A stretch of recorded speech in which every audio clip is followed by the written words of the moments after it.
Bom, queridos, boa tarde, bom dia, boa noite, né? Independente do horário que a gente está vendo isso. Vou dar uns avisos rápidos aqui antes de começar a aula. A faculdade optou pela mudança da nossa plataforma principal. A gente estava usando o Google Classroom e agora nós vamos usar o Microsoft Teams, que é uma outra solução para ensino remoto. Então, nós vamos passar a fazer uso dele já nessa semana, por uma orientação da Secretaria de Educação, de Ensino, da Simonsen. Então, a gente está migrando para essa nova alternativa, para essa nova ferramenta. Eu vou mostrar brevemente como ela funciona para vocês e eu vou começar a explicação. Então, tenham em mente que agora os conteúdos vão ser colocados nessa nova plataforma, tá? Essa é a orientação da Simonsen para nós. Então, nós vamos passar a fazer uso dessa nova ferramenta. Vocês receberam links de acesso, então procurem nos e-mails de vocês ou junto à secretaria formas de acessar essa nova plataforma, tá? Eu vou mostrar lá brevemente aqui para vocês. A organização dela é bem semelhante ao Google Classroom. A vantagem, teoricamente, dela é que está tudo junto nessa única solução aqui. A gente não precisa abrir outras abas, outros programas, né? E lembrando que isso é a utilização dela dentro do computador. Não usei o celular, né? Não estou gravando a interface do celular, estou gravando a interface do computador. Para quem quiser baixar o aplicativo e instalar, fica exatamente dessa forma que eu vou mostrar. A organização dele é exatamente, ou muito próximo à do Google Classroom, tá? Então eu estou aqui, entrei aqui. Para vocês deve aparecer aqui ao entrar nas equipes, que seriam aí as disciplinas. A gente tem aqui no meu caso as disciplinas que eu estou lecionando. No caso de vocês deve aparecer aí todas as disciplinas que vocês estão cursando. Então eu terei aqui os ícones para ficar próximos, uma identidade visual que a gente identifique. Então, geografia agrária, postagens, fica como se fosse um mural, né? Então aqui no mural eu tenho exatamente a informação que eu estou passando para vocês agora. Já agendei aqui nosso encontro remoto, ao vivo, para o dia 27, às 7 horas. Então eu não vou precisar mais colocar aquele link para vocês. Já está aqui o link. Quando for a hora você vai clicar aqui, você vai entrar na sala.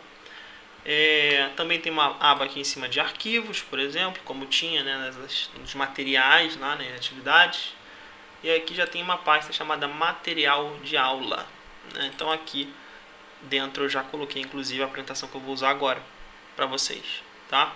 O vídeo vai entrar aqui embaixo também. Então basicamente essa estrutura é igual, A gente tem aqui o mural, tem aqui os arquivos, os materiais e as tarefas, ficam aqui também divulgados. Então a gente está fazendo a migração, está no final de semana aqui trabalhando para fazer a migração desse sistema, que foi feita foi uma decisão que foi passada para nós já em cima da hora, propriamente dito, mas que a instituição pensou sobre como fazer essa migração de banco de dados por algum período. Então vocês já foram migrados de banco de dados, isso demorou um certo tempo, mas a implementação, a gente vai ter essa semana aí para fazer essa implementação. Então eu já vou começar a colocar os arquivos. A gente não usa mais o Google Classroom para absolutamente nada, nem para os avisos. Vamos passar a usar então a ferramenta que a instituição está disponibilizando para a gente, tá? Então os novos documentos, os novos vídeos vão ser colocados aqui nessa disciplina, tá? Nessa estrutura por orientação da Simonsen, tá bom? Então mostrei aqui brevemente. Vou fechar isso aqui e vamos para a apresentação, Estava conferindo aqui. Esse é o nossa sexta aula remota, Formas de economia agrícola e sistemas agrícolas. Nós vamos bater um papo aí. São aqui 22 slides, é muita coisa, mas calma, que é muita imagem e são associações fáceis, tá? Então vamos para o vídeo não ficar muito grande. Vamos embora, Formas de economia agrícola e sistemas agrícolas. Primeira coisa que eu vou pontuar aqui a divisão com relação ao espaço, né, que esses sistemas vão utilizar. Posso classificar esses agrosistemas como agricultura ou agropecuária intensiva ou extensiva. Qual é a diferença aqui? A intensiva vai usar intensamente o solo, né? Ela vai usar um recorte, né, dessa área e vai usar esse recorte intensamente. Então são produções teoricamente em espaços menores, mas que vão utilizar esses espaços de maneira muito mais elaborada, né? Muito mais intensa, para daí tirar a sua produtividade. Então a agricultura intensiva está associada aí, obviamente, ao uso de técnicas para trazer essa produtividade, né? Para promover essa produtividade. Já a agricultura extensiva, né? Ou agropecuária extensiva, ela vai estar associada a uma grande extensão de terra, né? A ideia é usar áreas grandes. Então, nesse uso de áreas grandes, eu tenho por vezes desmatamento, mas ela influencia menos o solo propriamente de tudo que é agricultura intensiva, tá? Então, não existe aquela dicotomia, né, do que é bom, o que é ruim. Não existe isso. São características diferentes que a gente tem que passar a analisar elas com seriedade, tá? Então, primeira coisa, agropecuária intensiva e agropecuária extensiva. Está associada aí, então, à área e à produtividade dessa área, tá? Agricultura intensiva, área pequena, alta produtividade, e a agropecuária extensiva vai usar amplas áreas, uma produtividade obviamente menor, tá? Sigamos. Vamos dividir então a agricultura em tipos, né? Em modelos agrícolas, né? Então a gente vai utilizar palavras que vão nos ajudar, então tenha isso em mente, porque quando a gente fala, né, um conceito, a gente já pode trazer algumas informações só pelo nome dele. Então, ó, agricultura comercial. Se a agricultura é comercial, ou posso utilizar também pecuária comercial, ela está sendo usada ali basicamente para, a principal função dela é o comércio, é a venda, né? Eu estou vendendo esse produto, eu produzo para vender. Essa é a principal intenção da agricultura comercial. Se ela produz, obviamente, para vender, eu já posso pensar em algumas características que ela possa ter, né? Pela imagem, por exemplo, você já vê que são amplas áreas, na maioria das vezes, que vão estar associadas a uma monocultura. O que é monocultura? Cultivo de um gênero agrícola só, tá? Então eu planto uma coisa só, porque eu vou ser um produtor daquilo e vou vender aquilo. Então, normalmente a agricultura comercial está associada à monocultura, tá? Então ela vai estar associada a um único gênero, que ela vai, na maioria das vezes, ser voltada para a exportação. Então eu já posso falar em monocultura e já posso falar de exportação. Como eu falei para vocês, normalmente as áreas da agricultura comercial são amplas propriedades, que a gente pode chamar de latifúndios. Então nós temos, se você falar de agricultura comercial, latifúndios, monocultores voltados para a exportação, tá? Normalmente ela vai utilizar a mão de obra assalariada. As pessoas que trabalham nesse tipo de agricultura vão receber dinheiro, vão receber salário para trabalhar ali, né? E vai utilizar técnicas avançadas, né? Porque tem muito capital investido ali, tem muito dinheiro investido ali. Normalmente a gente usa o nome agricultura comercial em antagonismo com a agricultura de subsistência, onde o agricultor está preocupado, né? O principal intuito dele é abastecer a si mesmo e a sua família. Se ele tem essa preocupação, né? Se essa principal forma de pensar, né? A principal forma de produzir, ele vai ser um agricultor que vai utilizar da policultura. Policultura, muitos gêneros, né? Vai plantar muitas coisas. Por quê? Porque ele quer abastecer a família dele. Ele vai plantar só batatas? Não.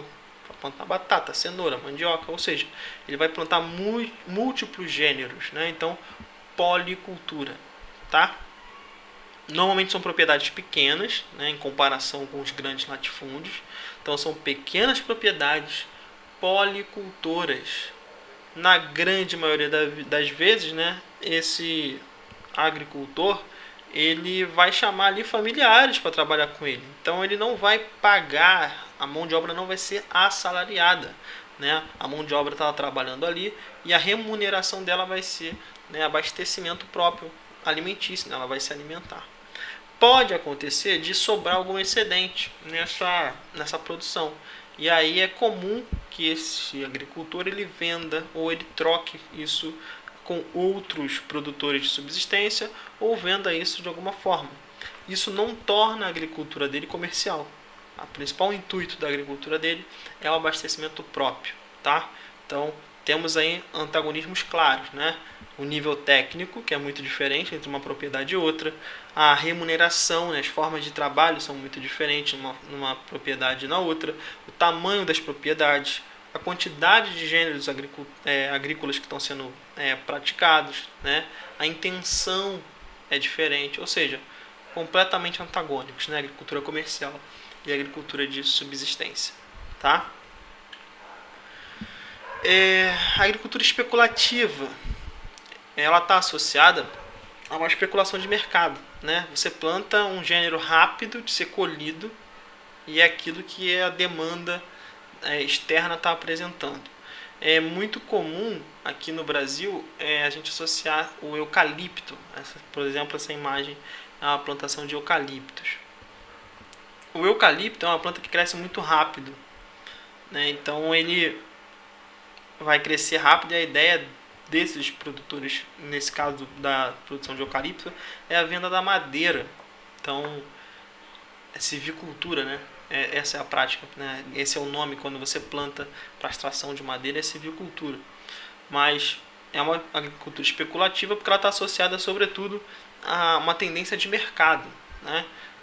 No caso do eucalipto, essa silvicultura especulativa ela tem um problema, porque o eucalipto ele gera um resultado para o solo muito ruim, ele deixa o solo muito ácido.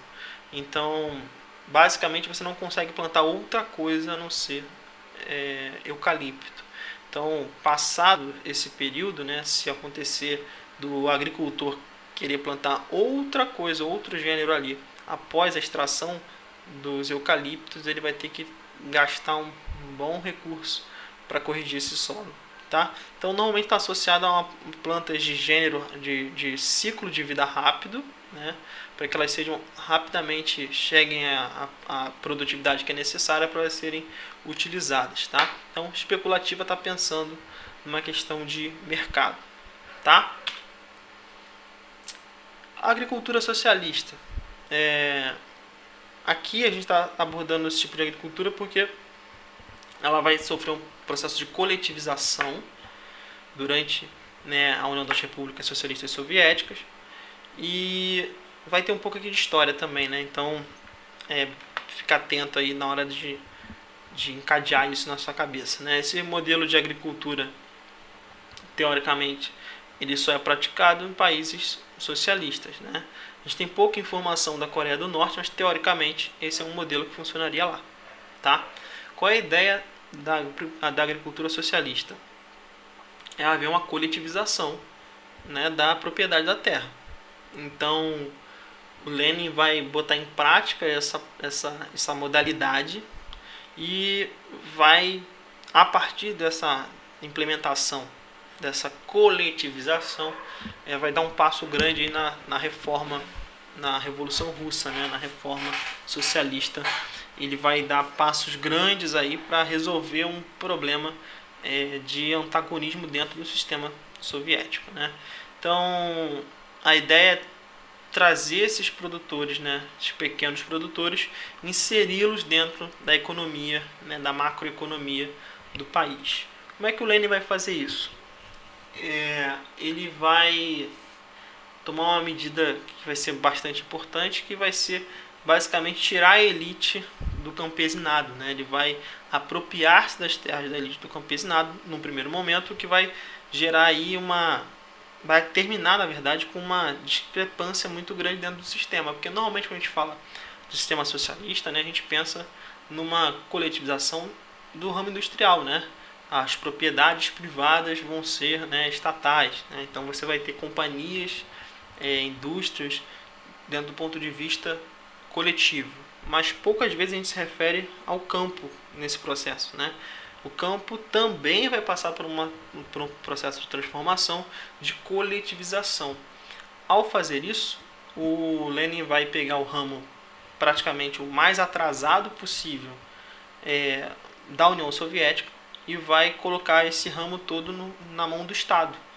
Então, ele, ao fazer esse processo, né, de socialização da produção agrícola, ele está chamando para si, para o Estado, as regras que vão ser implementadas, né, inseriu esses pequenos produtores dentro de uma lógica de pensamento coletiva, se apropriou de terras de grandes comerciantes, de grandes produtores, para que agora toda essa produção estivesse dentro de uma lógica de pensamento de Estado.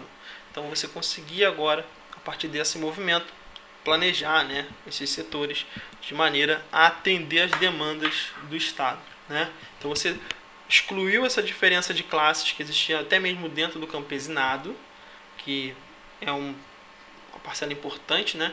E aí, a partir disso, o Estado pode pensar na logística do pensamento agrícola do país. O Lenin vai encontrar uma agricultura bastante atrasada e vai fazer um alto investimento estatal para melhorar e resolver esse problema, né? Colocando de fato aí a União Soviética durante algum tempo num combate, aí, num confronto pela hegemonia, né, no caso mundial, tá? Então eu coloquei a Revolução Russa. Eu vou só ler a última parte, que é essa parte aqui, ó. A partir disso que eu falei, né? Foi resolvida desta maneira uma das mais profundas contradições do período da transição, a contradição entre a grande indústria socialista, né, que já havia sido entrado nesse processo, e a pequena economia camponesa individual, né? A partir desse momento, então, você diminuiu a diferença existente entre a lógica socialista que pensava a cidade e agora essa mesma lógica está sendo aplicada ao campo, tá? Então a ideia foi coletivização. Você planta pelo coletivo, você planta o gênero pensado no coletivo, né, na intensidade, na produtividade pensada no coletivo, em técnicas pensadas no coletivo, tá? De novo, esse modelo teoricamente ele não existe mais, só sendo aplicado na Coreia do Norte nesse momento. Nos outros pequenos países, né, que ensaiavam, né, ou Cuba, por exemplo, já não era aplicado dessa forma, tá? O motivo é muito inexpressivo para gerar um grande resultado na economia do país. Agrossistemas. O que são agrossistemas? E aí já entrando no outro ramo, né, no outro viés. Então a gente passou por esses gêneros.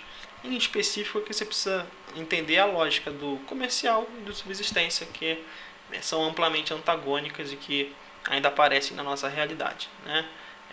Os agrossistemas são o que a gente vai chamar aí de união entre a técnica, né, e o espaço. Então, quando a gente fala de agrossistema, a gente está falando do resultado da implementação de uma técnica no espaço. Então eu coloquei ali, também chamados de sistemas agrários, são um conjunto de técnicas ou modelos agropecuários de produção responsável pela adoção de procedimentos de plantio ou cultivo, em que são vistas as relações entre a agricultura e o espaço, além de resultado da aplicação desses diferentes modelos. Então a gente vai ver agora a aplicação de técnicas no espaço. Esses agrossistemas eles podem ser divididos em tradicional, modernos ou alternativos. O que muda de um para o outro? A técnica empregada, né? O grau técnico, né? Vamos dizer assim, a complexidade da técnica empregada, tá?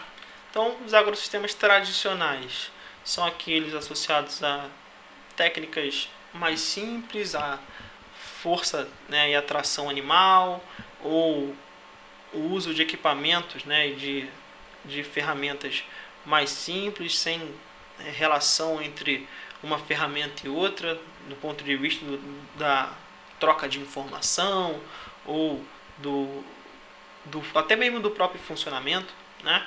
Então eu coloquei ali, os agrossistemas tradicionais, como o próprio nome indica, compreendem as técnicas mais antigas e simplificadas do processo produtivo no campo. Caracterizam pela maior utilização da mão de obra assalariada e associada a pelo menor presença de aparatos científicos e tecnológicos. Alguns exemplos, né, desses tipos, né, tradicionais são as plantations, a agricultura itinerante, a agricultura mediterrânea, a agricultura de jardinagem. Então são alguns exemplos. Trouxe até algumas imagens de alguns exemplos, né? Plantation. O que é a plantation? Plantation é um tipo de agricultura que vai usar muita mão de obra para plantar uma monocultura voltada para exportação, né? Para a plantation ser lucrativa, já que ela utiliza técnicas, né, não tão avançadas ou de alta produtividade, ela vai ter que usar uma ampla quantidade de mão de obra, sobretudo de mão de obra barata. Essa mão de obra tem que ser barata porque ela vai ser empregada em grande quantidade. Então eu não invisto em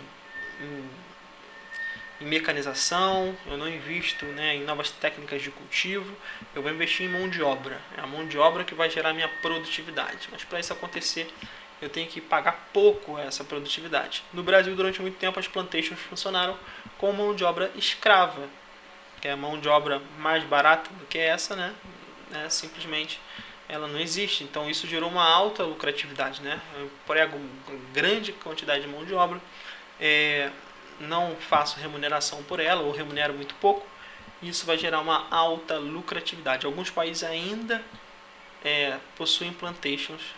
E vale lembrar que essa produção monocultora, né, era voltada para a exportação. No nosso caso, os mais simbólicos são a cana-de-açúcar e o café.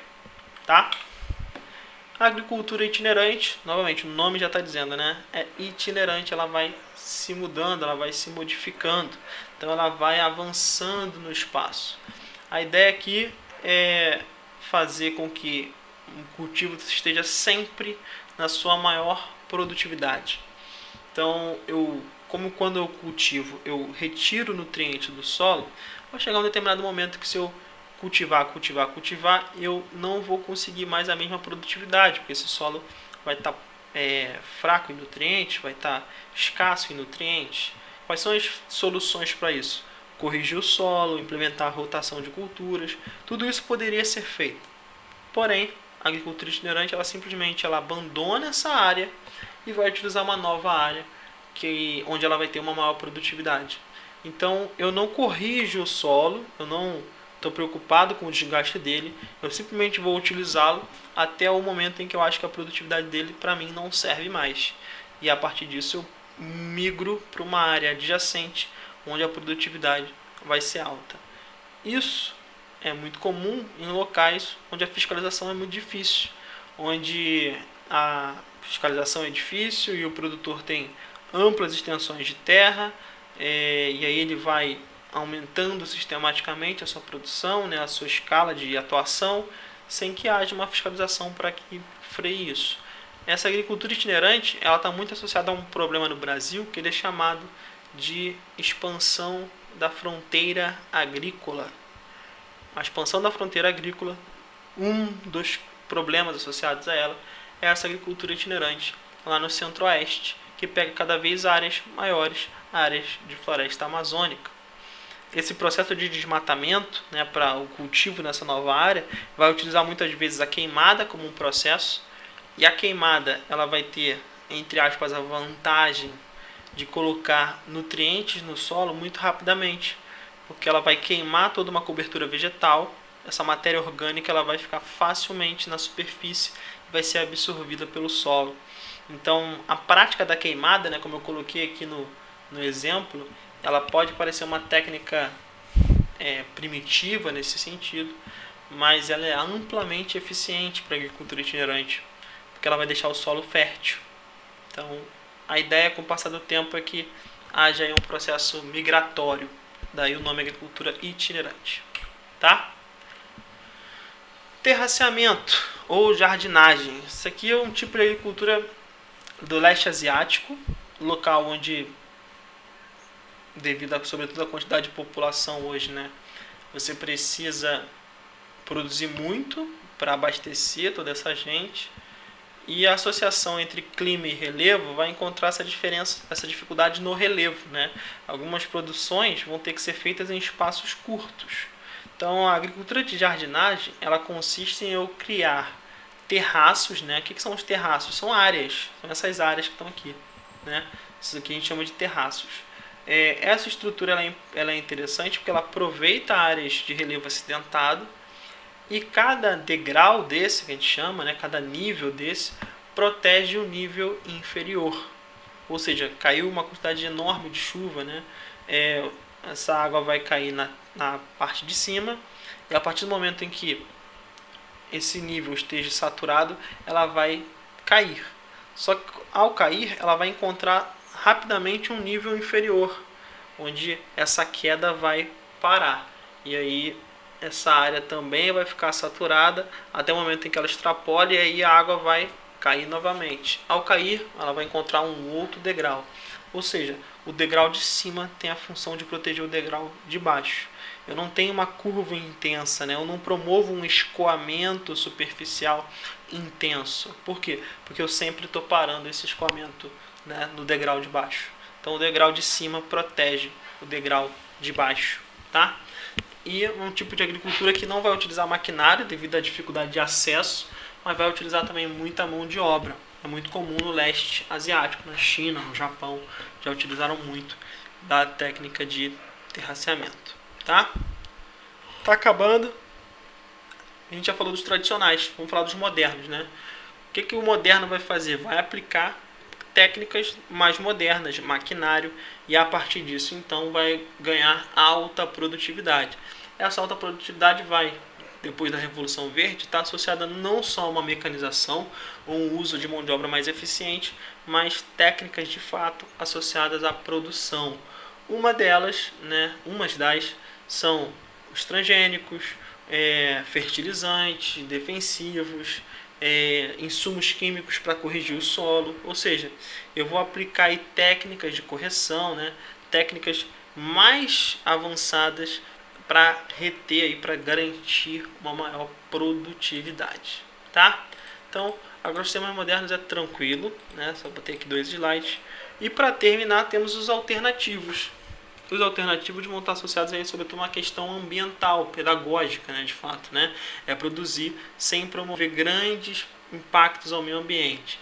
Vai estar associada a uma mescla de culturas, né, de policultura, vai estar associada a um conjunto de técnicas por vezes avançadas e por vezes tradicionais, né? A agricultura orgânica, por exemplo, está associada a um agrossistema alternativo, cultivo em mandalas, enfim, eu tenho uma quantidade grande de técnicas alternativas que tem ganhado espaço, tá? Sobretudo nos mercados hoje, né? Você consegue vender essa ideia do orgânico, né, do alternativo, como sendo mais saudável de fato, e você consegue agregar valor a ele, tá? Então, recapitulando, só para passar rápido aí, né? A agricultura eu consigo dividir entre intensiva e extensiva. A gente começou a falar da agricultura comercial, ela é uma antítese em relação à agricultura de subsistência.